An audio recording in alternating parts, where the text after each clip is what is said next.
All right. I'm joined, as always, by Nando, Waz, and Mike to talk about The Sopranos. And in this case, the episode, season 1, episode 7, Down Neck. Although before we get to that, I should say, since the last time we did one of these, the Many Saints of Newark preview came out. You guys have any thoughts about that? I think it's going to be pretty good. I don't know. It didn't seem like... doesn't make too many bad shows, right? Yeah. Yeah, I mean, there's no way I wouldn't watch this. So it's the preview could be whatever the fuck it is. I'm going to watch this thing no matter what.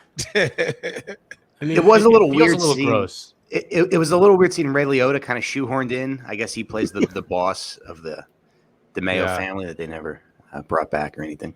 But the Ray Liotta was great in the new Soderbergh movie, which I thought was just okay, but he was great. Okay. My only thing of caution is that I get the sentimentality of casting Gandolfini's son, but he's in that show The Deuce, which I loved every fucking second of it, and he's a horrible actor in that show. But maybe they gave him lessons. And Gandolfini's son. Oh my god. He's so bad in The Deuce. He's so bad in The Deuce. He's such a shithead, and he's bad. He's just bad. And yeah, so that's my one big, huge worry. I mean, if HBO were just doing a show that was like a Sopranos prequel, I feel a little icky about it, just because everything has to have a prequel now, and they have they're remaking Fletch right now, and they're remaking Turner and Hooch. There's a TV show coming out of Turner and Hooch on Disney Plus. That's how they're really going to the bottom of the barrel now. Turner and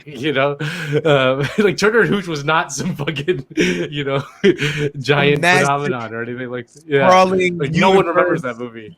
Right. Yeah. Yeah, I remember Fletch. I saw that a long time ago, and I have very fond memories of it. All this seems like a really weird choice to remake. Yeah, and so I feel a little icky that there's that it's just how shameless it is that they just have to remake everything or prequel everything or sequel everything or whatever. But HBO is a pretty good try. They have a higher hit rate than almost any other network. The one thing that I thought was kind of interesting was in the trailer they're like, Mrs. Soprano, your son is a genius. He's got a high IQ. And I don't know, did Tony do anything in the show that was particularly smart? No, there was never any he was just marginally smarter than the guys around him. Yeah, no, he was 10% smarter than all the guys who worked for him. That's true. Yeah, but I don't think he was ever presented as a genius as an adult in The Sopranos. No. Yeah, he's just he's like Lloyd Christmas to Harry Dunn. He's just marginally smarter. Because that was Tony B's storyline, that he was this genius, and then he was wasted potential and everything. Right. But, Tony just had one semester of Seton Hall. Yeah.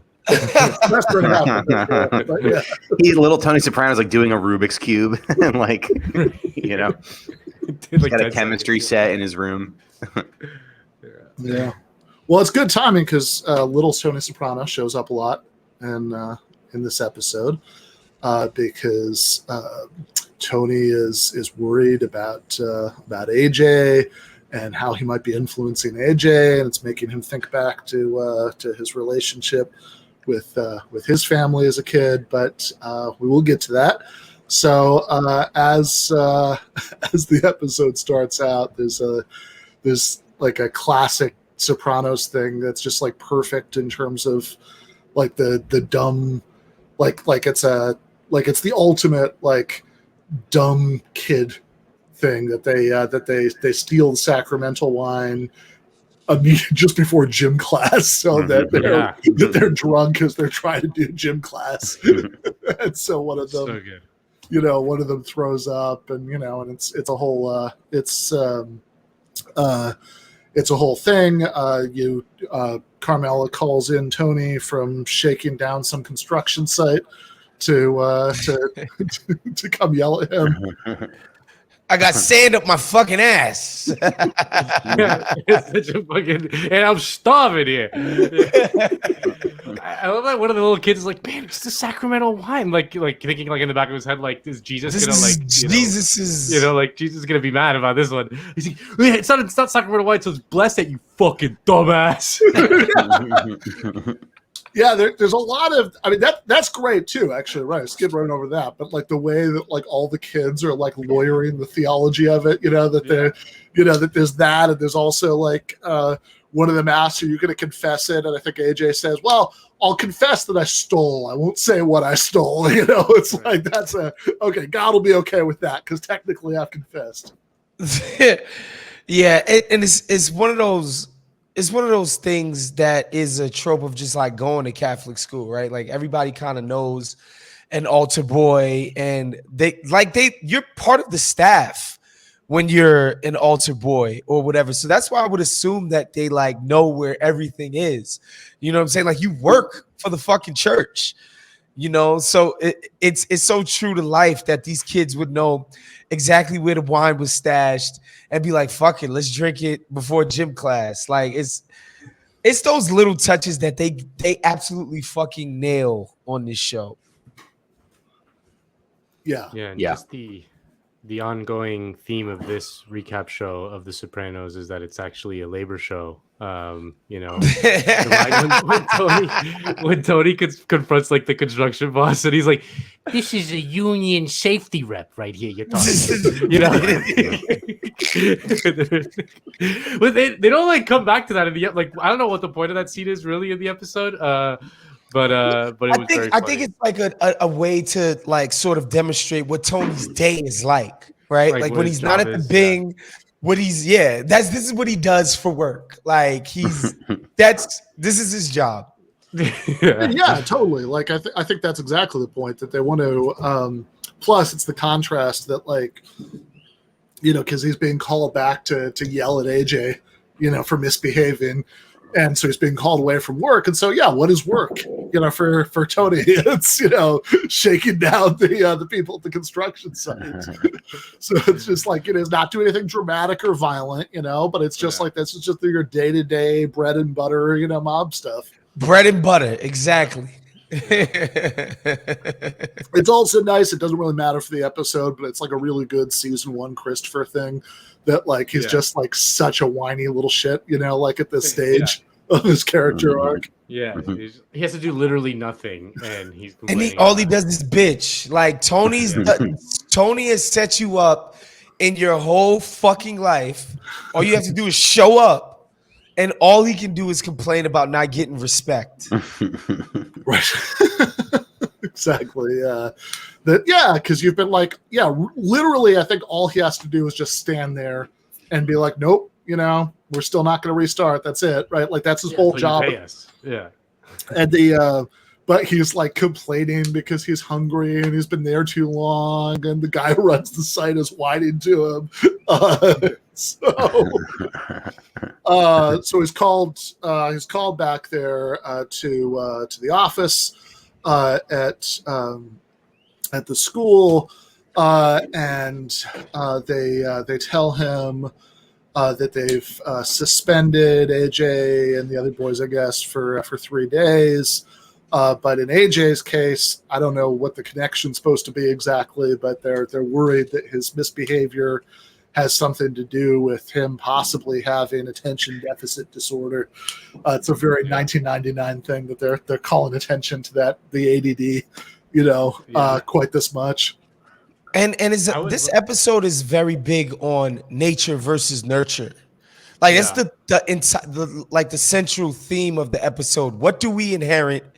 What do we pass down? So much of this shit is about inheritance, about Tony and his dad, and what's Tony giving to AJ. And then of course he even says it in the episode, like, all right, how do you explain this other one who's doing great? Right? Like it's what about Daddy's little girl? Right. I don't get credit for that. I was so shocked. I love that scene. I was so shocked that when they tell Tony that his kid might have ADD, he didn't say, "What do you say? My son's retarded?" You know, like I was just like sitting right there. As I was rewatching the episode to get ready to talk about it, like when that scene happened, I literally had that thought, "Oh, I'll bet Tony says, oh, you're saying he's retarded." He like references it later on when he like says like, "What about your like uncle who has like he has like some Italian word for it that I don't know." But I mean, it's just funny that like I assume basically anyone born after 1980 has ADD, but like at the time it was like this like thing that maybe some parents didn't know about, and they had to like explain it to them and shit. Yeah. I mean, my parents were too hippie to diagnose me for it, but the idea certainly came up.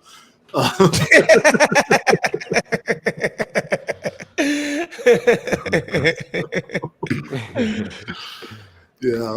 Ben's parents is like Ned Flanders and Ned Flanders' parents. Come on, man.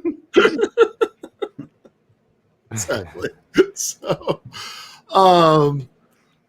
they so all of this makes Tony start to wonder. I mean, the conversation that he's having that Nando's referencing with Carmela, which the whole thing is great. Like it's like it starts out like he gets home and she has all these books spread out on the table that she since 1999 she picked them up at the mall. Yeah. That's how she's getting her information about this. And she says that 50% of people with ADD have to be helped by the special ed teacher, and it's like you don't even know if he has this. And then he gets. But then, of course, the real thing is that they're both worried that what his misbehavior means isn't that he has ADD necessarily, although they keep talking about that, but that he is following in his father's footsteps. You see the family at dinner. This is going back to watch these season 1 episodes. Kind of shocking to see Uncle June and Livia. At the dinner table. It's like, oh yeah, right. This is before any of that happened. And then of course, June and Livia are fucking everything up because they keep like they're saying right in front of Anthony Jr. all this stuff about what Anthony did as a kid, that he stole a car when he was 10, that they'd steal lobsters off the boat and then sell them. Yeah. I mean, it's funny. One of the tensions, like one of the funny kind of things that always happens in the parenting of The Sopranos is that, like, on the one hand, Tony is like, you just need to be smacked around a little bit, like he talks like this big game about, but he never executes. Firm hand that he's gonna, and then like when they go to apply the punishment, which is always like they've already like they do like the Democrats, like they always like pre-negotiate against themselves like 20 times before they even, and then they can barely hold it together to ground him for 3 weeks without Mario Kart. Like it requires all of their willpower and vigilance to just like enforce this incredibly light punishment for fucking getting suspended from school. But it's great. Yeah, right. When he says the thing about how he just needs to be smacked around a little bit, they're like, "Oh, you hit him?" And he's like, "No, we don't hit him." And Carmela says we can't hit him. So they're at they're trying to do the disapproving parent thing at dinner, talk about, he stole from the church, make them any lower than that.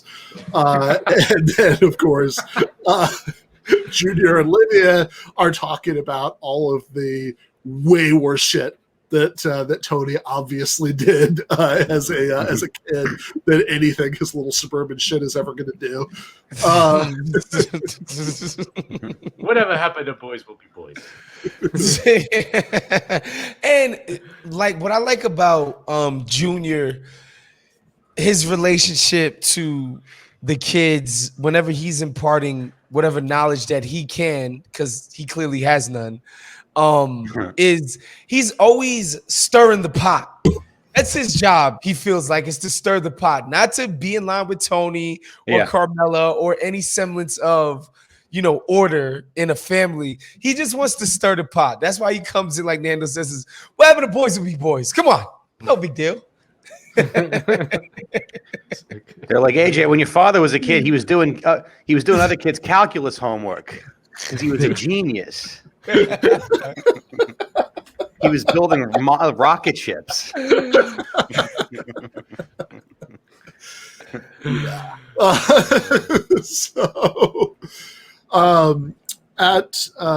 Dr. Melfi's, you see Tony talk about AJ's disciplinary problems and the ADD thing. It comes up just for a minute that we just came off the previous episode, where he's telling Dr. Melfi that he loves her and all this stuff, and she says, "So how are you doing with that?" And he's very uncomfortable for a minute. Then so to restore equilibrium, he chooses this as the time to tell Melfi about his guma. Says, actually, I got a girlfriend. She's Russian, 24. Which I just did a really weird thing where I did Tony, but like somehow I made him sound like an old lady in South Florida. But whatever, that's what he says. She's Russian, she's 24. He's like bragging about how hot his girlfriend is, and so he can turn the table, say, how you doing with that? Yeah. Yeah, she's not. She doesn't bite. She's not. She doesn't give a shit. Like, no, not whatsoever. No. It's not the kind of girl. Like maybe that works with the girls down in at the Bing or whatever. And this is that's like a weird flex, but okay. Like what? Yeah. Like okay, bro. Like I'm not your girl. Mail order bride. Yeah. Like okay, good for you. Like we don't fuck. I don't know why I'm supposed to care about what you're doing. This is weird. Yeah. Like I got a girlfriend. She's 24, and sometimes I can get hard enough to have sex with her. Sometimes I actually get an erection.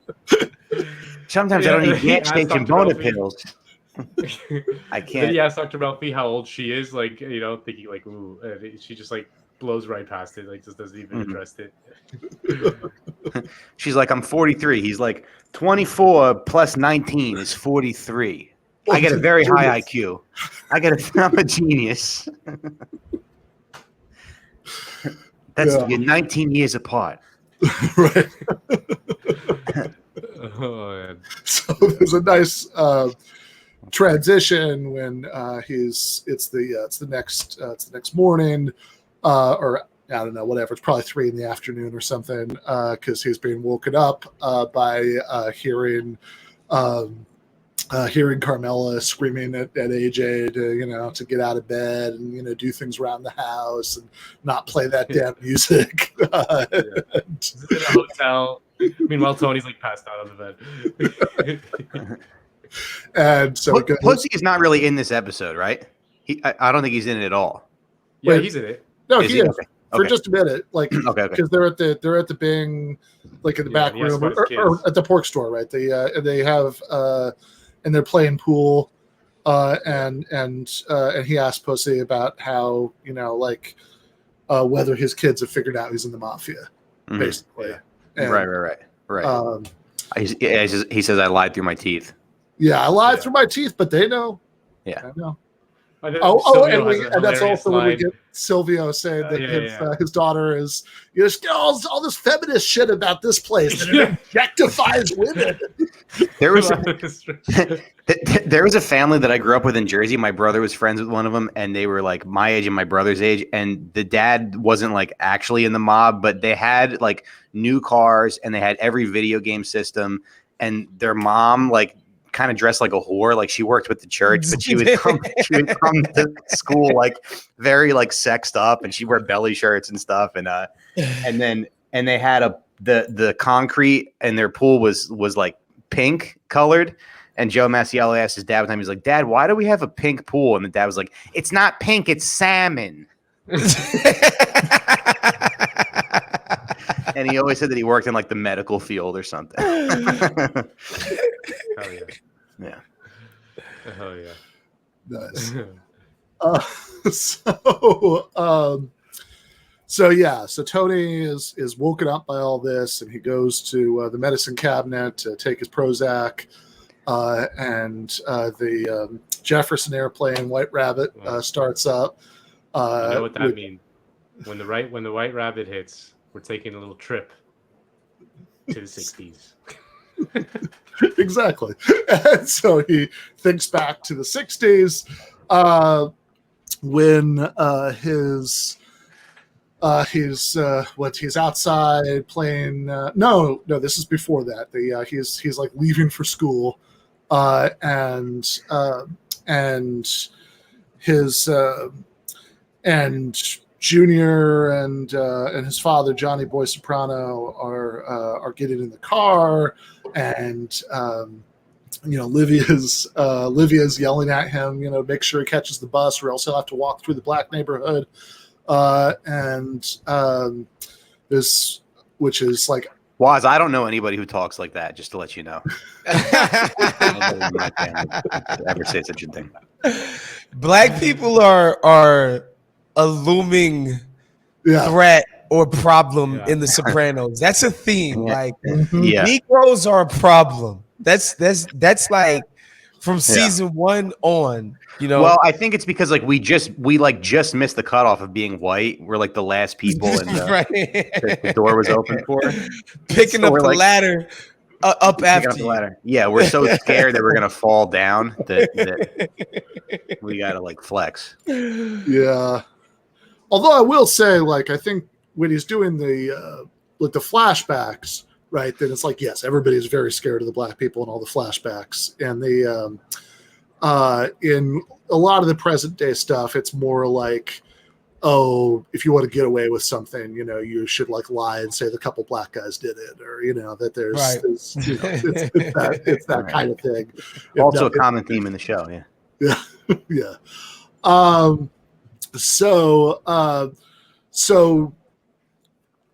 there's a great little moment when Johnny Boy's getting into the car with Junior, when like they're obviously up to no good. That's definitively confirmed. Like 30 seconds later, you see them beating somebody up around the corner, but Johnny Boy is blowing off Livia. As she's trying to remind him about whatever he's supposed to do or whatever. He's like, yak, right? He's clearly off to commit some crimes. But then like he turns to his son. He's like, oh yeah, go to school, be good, do what your teachers say.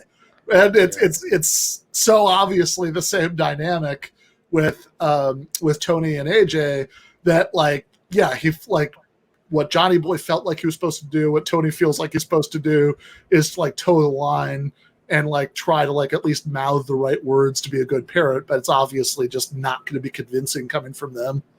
Mm-hmm. Yeah. Like, listen to every word those teachers say to you. Yeah, exactly. Except when they teach you critical race theory, then you leave the room. You got a permission slip to get out of there. Signed by me, Johnny Boy Soprano. No fucking critical race theory. Oh, you're gonna teach my kid critical race theory? That bitch says about Columbus. Yeah. In this house, Columbus is a hero. What do you do when they trash Columbus? Leave the room. It's a special room for Italian kids at the school when they learn about Columbus Day. Yeah, they need like their little safe space. They just play Bronx Tale while everyone's learning about Columbus. Oh my god! So Tony sees his dad beating this guy up, and then he's talking to Melfi about it, and he says you could tell, of course, the dad used to actually like slap Tony around as a kid, but this was different. You could tell, he knew what he was doing, and then as the flashbacks continue, you start to get a sense of what there's this whole thing where Tony is being left behind while Johnny Boy and Junior go take Janice somewhere, and it turns out that the somewhere is to this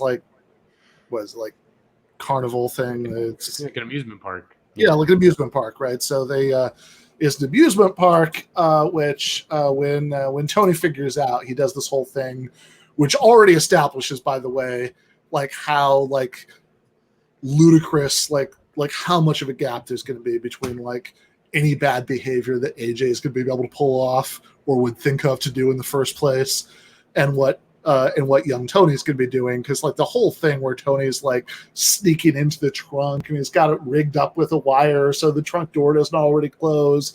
It's no way AJ would ever in a million years, do anything like that. But he sees that that Janice is being taken to an amusement park, and of course he's very hurt by it. But then he comes back better. He comes back a couple Sundays later to see if they're still doing it. There's going back to Waz's point about the menacing black people. Tony's chased by some black kids. Since he threw a candy wrapper on the ground or something. But then they see the cops there, and Junior and Johnny Boy are being arrested at the amusement park, and then of course Tony. So this is when Tony figures out finally, it becomes really clear to him what his dad does for a living. Although there's a great little grace note at the end of it where he goes home, and Livia tells him that that his father and uncle didn't do anything. They just pick on the Italians. Yeah. They arrested the wrong guy. The other thing, when Tony's alone with Livia, she's like a murderous psychopath. She was that she's she was gonna cut his eyeballs out with a knife or gouge it out with the eye. I want to rip it out. Yeah, there's this thing that's happening throughout the flashbacks where Livia keeps making these insane threats that she's gonna gouge his eye out with a fork, that she was gonna smother her children, and Tony Johnny Boy is suggesting that they move to Reno to get in on the ground floor, which they probably would have become way richer than I've seen Godfather 2, that's fucking that's where the money was, and she won't let him, and she's like, I'd smother my own children with a pillow before we go to fucking Reno. He's like, okay. He's always with the drama. Yeah, no, that's the thing, right? Johnny Boy just okay, don't be dramatic. It's not oh my God, what did you just say? What's wrong with you? Fine, we'll go to Reno, you fucking drama queen. Okay, you're gonna kill my fucking kids. Okay. And as I'm watching this show, I'm just yo, David Chase really hates his mom. Oh my God. Really, really deeply does not like his mother. It's crazy. Because this woman is just pure. She's all bad, no good. She has no redeeming quality. She has none. She's just self-centered, wants to sabotage anything positive that's happening for anybody else because she internally can't ever not feel horrible. So she's just she resents any happiness in anybody. I'm just damn, this is just an evil person, straight up and down. Yeah, I mean, the stuff going back to the first episode where Tony is trying to bring her presents, and she's just I wish the Lord would take me now. It's just this just constant just black hole of negativity, all the time. No, Tony straight up tells her, and it's the second reference to the feminists in the episode, but Tony straight up tells her, if you were born after those feminists, you would have been the gangster. You would have been the boss. You know, like, I love the idea of like liberal feminists being like more female mafia bosses. You know? Yeah. Yeah, which is great because it's like it's like that Tony has this vague idea in his head of those feminists. It's like the thing last episode where it's like, look, just because you're a girl, a woman doctor, a woman doctor, and just the idea of Paulie Walnuts having like fierce loyalty to Livia Soprano, you know, like buying her tampons and stuff. Like, here's your tampons, Livia. I got you some Tampax. Yeah, not for nothing, but these are the best. Right. I kind of do Paulie Walnuts. Oh man. Yeah. So we find out that Livia, as well as making like a bunch of threats to like kill her children in like lurid and violent ways, which Johnny Boy dismisses, and when Tony passes them on to Melfi and she's shocked, he's like, she's being dramatic, you know. She was never actually gonna do it. Fucking do it, you know. Oh god. Yeah. So also there is also an interesting thing going on in this episode. Like Waz says, there's a lot of stuff about nature and nurture, that whether Tony ends up having an explicit conversation with Dr. Melfi about whether basically whether humans have free will, or we're just stuck, our lives are dictated by what families we're born into or whatever. But there's also a thing going on about the difference between the mafia and like regular American business, because there's the Tony says the thing about, which is like a very typical Sopranos line. There are a bunch of this scattered throughout the show about, it's like, don't tell me about legitimate business. There's what about chemical companies that pollute? And fair enough. I mean, fair enough. Yeah, like no one does give a shit about that. No, not at all. Which, right. Like that's. I just saw that in the Eric Levitt's article the other day. The like 3 times as many people die from pollution as violent crime, but like, we just don't even internalize it as a problem.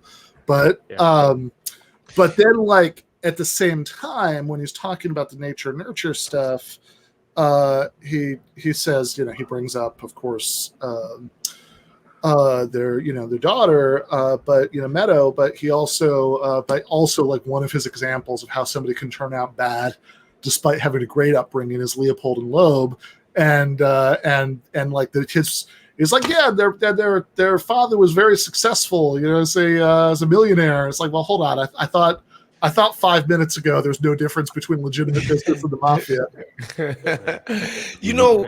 Rewatching the show, because I'm up to like season 2 now, because just rewatching it on my own, just off of this, and in real time when I was watching it, I didn't notice how conscious they are of what life outside of the bounds of proper society is. Like, it's always coming up. Like, they live their lives on the outskirts of decent society, and they're so conscious of it always.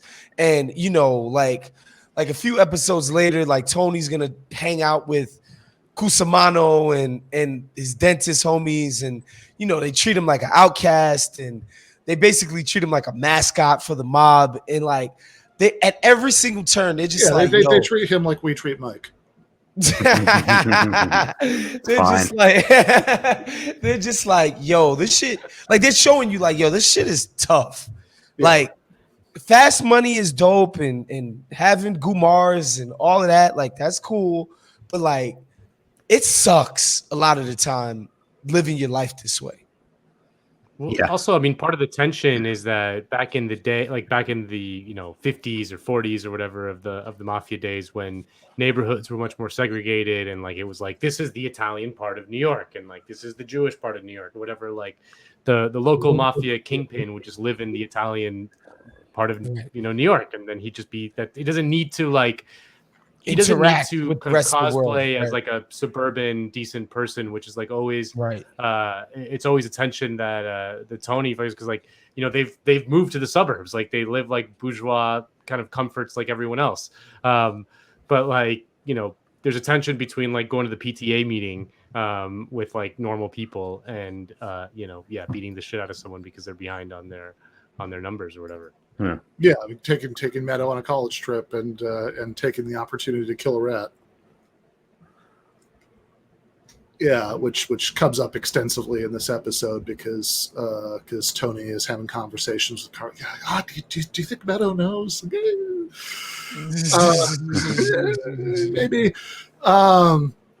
And he also has a conversation with AJ. About pretty explicitly about what AJ knows, but then like he's still with AJ, he's still trying to cop out. He's like, okay, maybe Uncle Jackie was involved in some illegal stuff, but I mean that doesn't mean I am. Yeah, I don't know why you think that. Did you see my name on any of those websites? Right? See, good, exactly. Yeah, it's not there. It's not on the internet. So at the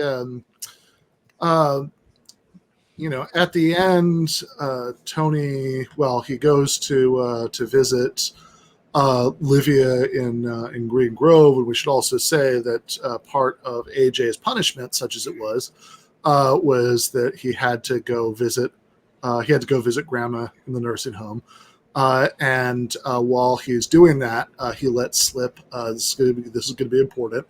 That Tony sees a psychiatrist. Livia has a great reaction. This is another. It was like an episode or two ago we heard about how ridiculous it is for a Jew to have horses. And we get another bit of Livia anti-Semitism in this one, that psychiatry is just a racket for the Jews. Where's the lie? and then, but crucially, Livia has heard this. The thing about how Tony goes to the psychiatrist, and Tony goes to visit Livia in Green Grove. Junior is already there. They have a very nice little interaction, but this is always the thing. Every time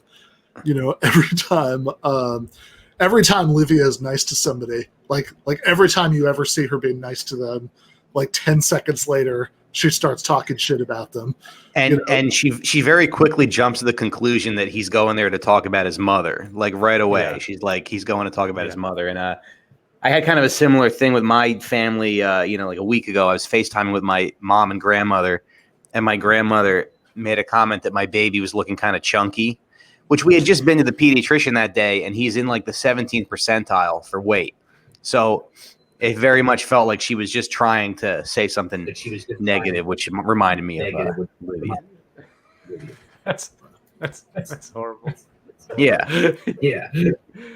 Oh man, that's funny. But yeah, I mean, he's gonna talk about his mother. Obviously, like well, you're going to talk about guilty. When you're guilty, you're like your mind first goes there because you're guilty. Oh, I guess you're going to go to your shrink and you're going to tell her all about how I constantly threatened to gouge your eyes out or smother you. I guess that's going to be a topic of conversation. Fine.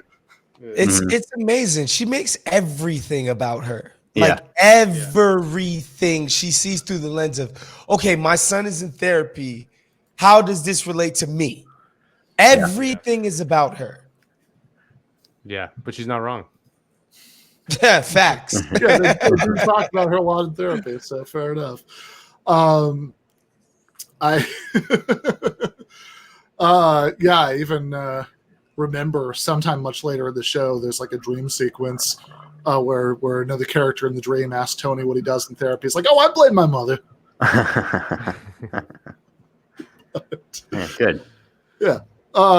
And then so she kind of she indicates Livia makes it clear to Tony without saying it that she knows or suspects that he's in therapy. That's when he has the line about how, you know, if she was born after these feminists, then she would have been, you know, she would have been the real gangster. And then the episode ends as Tony is back home and he's enforcing AJ's incredibly light punishment, but also making them this making him like an elaborate ice cream sundae.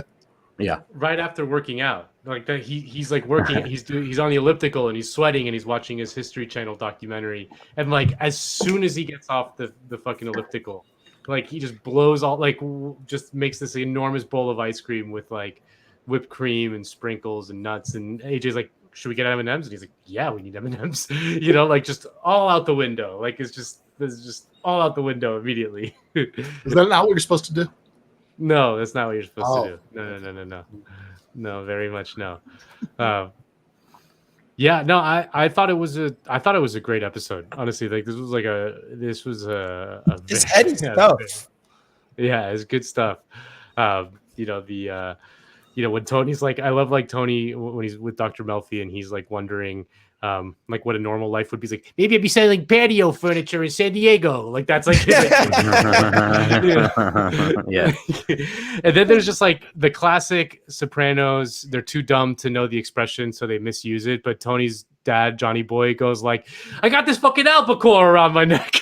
Yeah.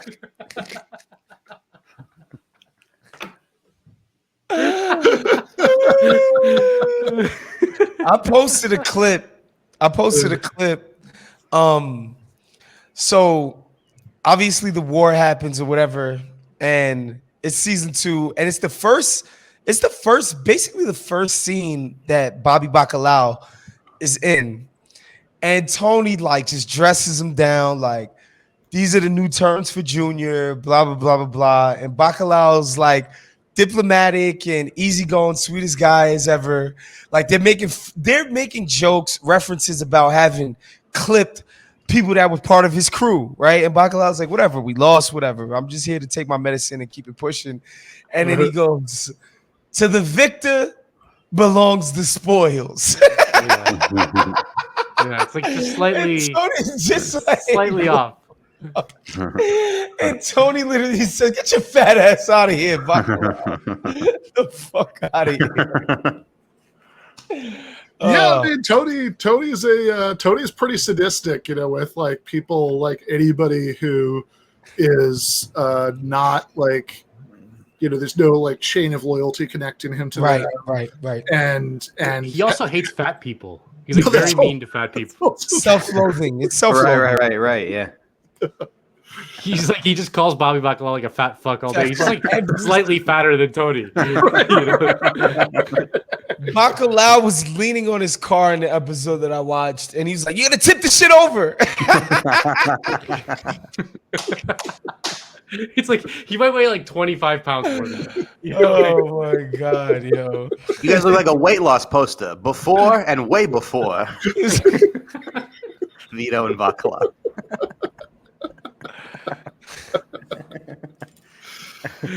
Oh man, yeah. Was any final thoughts? No, not really, man. Just again, like the show makes you think about your own upbringing and makes me think about my relationship to my parents, like so many of their motivations in how they were raising me. And like it makes you understand that a lot of times people with their kids, the reason why they take it so personal is like they really think like, this is me. This is a reflection of me. If my kid has ADD and is a fucking idiot, like where him and Karma trying to assign blame, it's like, whose fault is it? Like it just shows you like how much parents internalize all of the things that go on with their kids as basically, again, like extensions of them. It's happening to them personally, even though we all know that it's not. But this show honestly made me think about my own upbringing, like the shit that my mom would say to me about what I needed to do, or when I was doing something terrible, she'd be like, "You're just like your fucking father." You know, like it really, really made me think about my own childhood for real.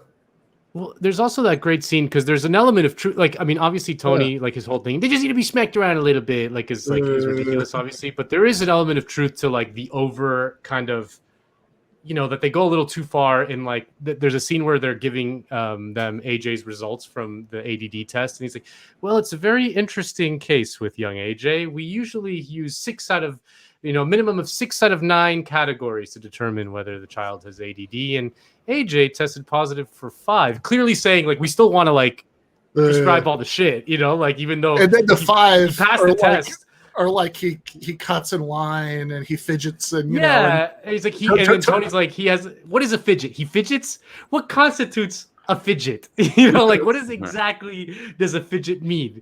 He's 13. He gets bored in school. He fidgets. This is not this doesn't call for medical intervention. Right. No, and not just that, but he passed the test, like using their own by their own standard. Like he fucking passed it. I don't know, like if you use 6 out of 9 and you get 5, then you passed. Barely, but he passed. And but they clearly were like implying that they were gonna still do the treatment anyway, on him.